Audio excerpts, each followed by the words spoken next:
ভেন্টিলেটরের ছোট্ট একটা ভুলও কিন্তু প্রাণঘাতী হতে পারে। চলুন এই মারাত্মক ভুলগুলোর পেছনের কারণ আজ বিশ্লেষণ করে দেখি। একদম ঠিক, খেয়াল না করা একটা মাত্র সেটিং মুহূর্তের মধ্যে রোগীর ভয়ানক ক্ষতি ডেকে আনতে পারে। আজকের এই জীবন রক্ষাকারী এক্সপ্লেইনার বা ক্লিনিক্যাল গাইডটি সরাসরি দ্য নার্স গুরু থেকে সংগ্রহ করা হয়েছে।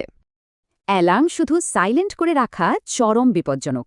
এর বদলে অবিলম্বে ডোপ পদ্ধতি অনুসরণ করা জরুরি, অর্থাৎ ডিসপ্লেসমেন্ট, অবস্ট্রাকশন, নিউমোথোরাক্স এবং ইকুইপমেন্ট ফেলিয়ার চেক করে সবার আগে রোগীর বর্তমান অবস্থা মূল্যায়ন করতে হবে।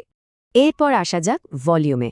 বিপজ্জনক ব্যারোট্রমা এড়াতে ভেন্টিলেটরে কখনো ভুল সেটিংস ব্যবহার করা যাবে না। এক্ষেত্রে আমাদের আদর্শ লক্ষ্যমাত্রা হল প্রতি কিলোগ্রাম শরীরের ওজনের বিপরীতে মাত্র 6 থেকে 8 মিলিলিটার। এছাড়া প্ল্যাটো প্রেশার বা পি প্ল্যাট সবসময় 30 সেন্টিমিটার অফ ওয়াটারের নিচেই রাখা বাঞ্ছনীয়। অন্যদিকে রুটিন মাফিক অতিরিক্ত সাকশন করা কিন্তু মোটেও ভালো কিছু নয়। এতে শ্বাসনালীতে অহেতুক আঘাত লাগতে পারে। ওরাল কেয়ার বাদ দিলে মৃত্যুর ঝুঁকি সরাসরি বাড়ে, তাই অবিলম্বে ভ্যাপ প্রিভেনশন বান্ডেলটি প্রয়োগ করা উচিত।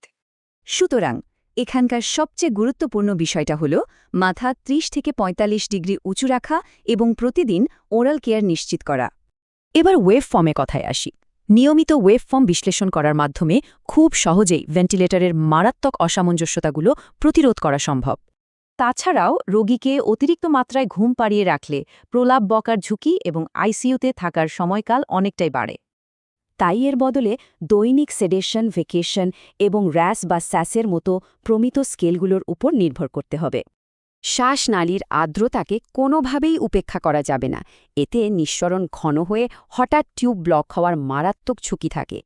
সবশেষে ভেন্টিলেটর থেকে সরাতে দেরি করলে ইনফেকশনের ঝুঁকি এবং পেশির দুর্বলতা কিন্তু উল্লেখযোগ্য হারে বৃদ্ধি পায়।